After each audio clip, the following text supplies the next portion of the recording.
তোমরা কি জানো আমাদের চেনাই পৃথিবীর 70% জুড়ে ছড়িয়ে থাকা সমুদ্রের একদম তলদেশে ঠিক কতটা ভয়ঙ্কর রহস্য লুকিয়ে আছে? আমরা চাঁদে পা দিয়েছি, মহাকাশের বহু দূরবর্তী গ্যালাক্সির ছবি তুলেছি, কিন্তু নিজেদের পৃথিবীর সাগরের তলা কিন্তু আজও আমাদের কাছে অচেনা। সমুদ্রের গভীরে যেখানে সূর্যের আলোর শেষ ফোঁটাও পৌঁছায় না, সেখানে রাজত্ব করে এক অদ্ভুত দানবাকৃতি প্রাণী। বিজ্ঞানীদের কাছে থাকা হিসাব অনুযায়ী এই ভয়াল প্রাণীটি কোনো কোনো ক্ষেত্রে 100 বছরেরও বেশি সময় ধরে বেঁচে থাকে। সবচেয়ে অবাক করা বিষয় হলো, বিজ্ঞানের এত উন্নতি সত্ত্বেও আজকের আধুনিক গবেষকরা আজও এই প্রাণীর কোনো অফিসিয়াল নাম দিতে পারেননি। মাইলের পর মাইল গভীর অন্ধকারের মধ্যে থাকা এই দৈত্যাকার প্রাণীটি কিভাবে এত বছর ধরে সবার চোখ এড়িয়ে বেঁচে আছে? প্রচণ্ড হিমশীতল জল আর পাথর গুঁড়িয়ে দেওয়ার মতো জলের চাপের মুখে এটি কিভাবে নিজের অস্তিত্ব বজায় রেখেছে? এটি কি কোনো প্রাচীনকালের অবশিষ্টাংশ, নাকি সাগরের বুকে জন্ম নেওয়া সম্পূর্ণ এক নতুন ধরনের এলিয়েন সত্তা? বহু বছর ধরে গভীর সমুদ্রে রোবোটিক ক্যামেরা পাঠিয়ে যে কয়টি ঝাপসা ফুটেজ পাওয়া গেছে তা দেখে স্তম্ভিত হয়ে গেছেন বিশ্বের সেরা গবেষকরা। কিন্তু দাঁড়াও, সাবমেরিনের ক্যামেরায় ধরা পড়া সে প্রথম দৃশ্যটাই ঠিক কি দেখা গিয়েছিল যা দেখে চমকে উঠেছিলেন বিজ্ঞানীরা? ঘটনাটা বুঝতে হলে আমাদের সোজা চলে যেতে হবে সমুদ্রের সেই গভীর অঞ্চলে, যাকে বিজ্ঞানীরা বলেন মিডনাইট জোন বা অ্যাবিসাল প্লেন। জলের পৃষ্ঠ থেকে প্রায় 3 থেকে 4000 মিটার গভীরে অবস্থিত এই জায়গায় সবসময় এক গা ছমছমে নিঝুম অন্ধকার বিরাজ করে। এই গভীরতায় জলের চাপ এতটাই বেশি যে একটা সাধারণ সাবমেরিন পাঠালে তা মুহূর্তের মধ্যে লোহার ক্যানের মতো চ্যাপ্টা হয়ে যাবে। কিন্তু এই নারকীয় ও প্রতিকূল পরিবেশকেই নিজের ঘর বানিয়ে নিয়েছে সমুদ্রের সেই রহস্যময় অদেখা দানব। সাধারণ কোনো মাছ বা জেলিফিশের মতো নয়, এর দেহের গঠন ও আকার যে কোনো স্বাভাবিক প্রাণীর কল্পনার বাইরে।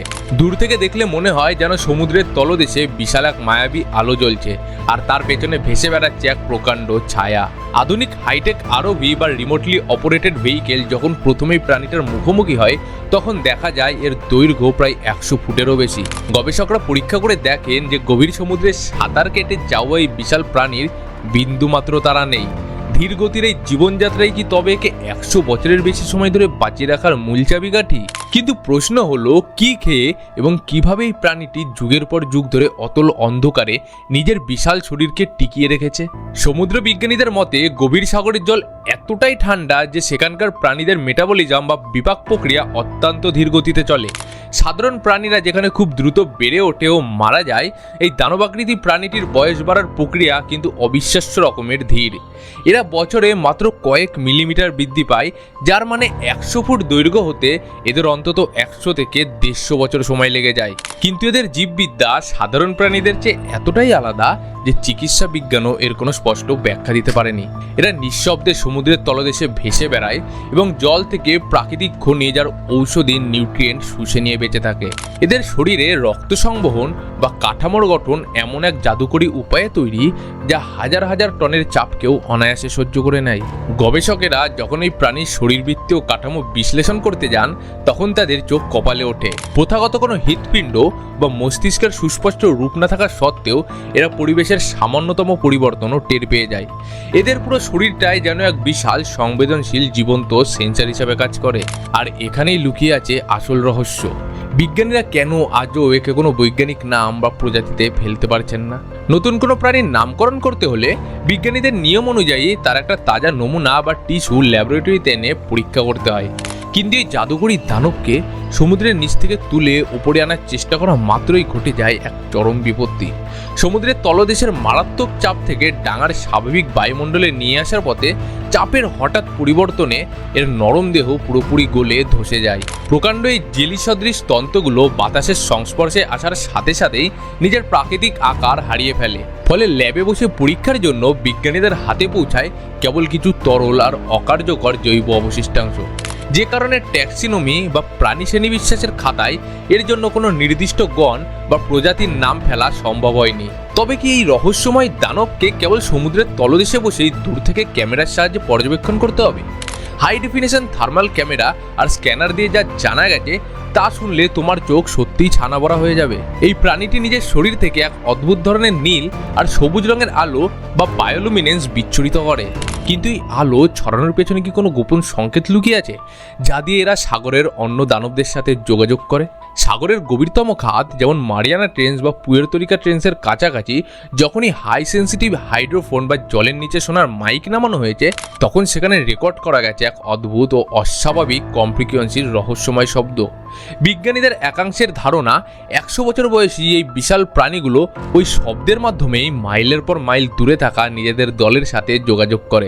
একটা সময় ভাবা হতো গভীর সমুদ্র হয়তো একদম নিস্তব্ধ ও নির্জীব একটা জায়গা, কিন্তু এই আবিষ্কার আস্ত সাগরের ধারণাকে বদলে দিয়েছে।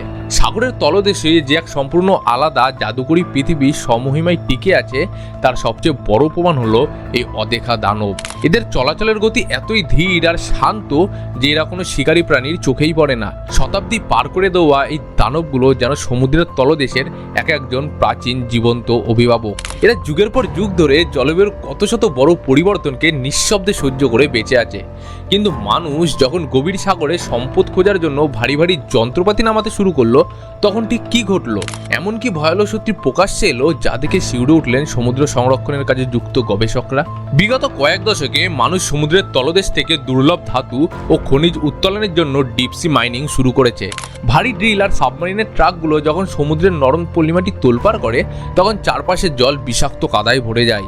আর এই বিষাক্ত ঝুলিঝড়ের কারণে 100 বছর ধরে শান্তিতে থাকা ওই দানবাকৃতি প্রাণীগুলোর জীবন আজ চরম সংকটে। যে প্রাণীগুলো হাজার হাজার বছর ধরে প্রকৃতির সাথে এক চমৎকার ভারসাম্য রেখে টিকেছিল, মানুষের লোভে তারা আজ ধ্বংসের মুখে। সাম্প্রতিক এক অভিযানে দেখা গেছে মাইনিং জোনের কাছাকাছি এলাকার এই রহস্যময় প্রাণীগুলো নিজেদের চেনা জায়গা ছেড়ে গভীরে পালিয়ে যাচ্ছে। আলো বিকিরণ করার ক্ষমতা হারিয়ে তারা যেন সমুদ্রের নিঝুম অন্ধকারের সাথে আরও বেশি করে মিশে যাওয়ার চেষ্টা করছে।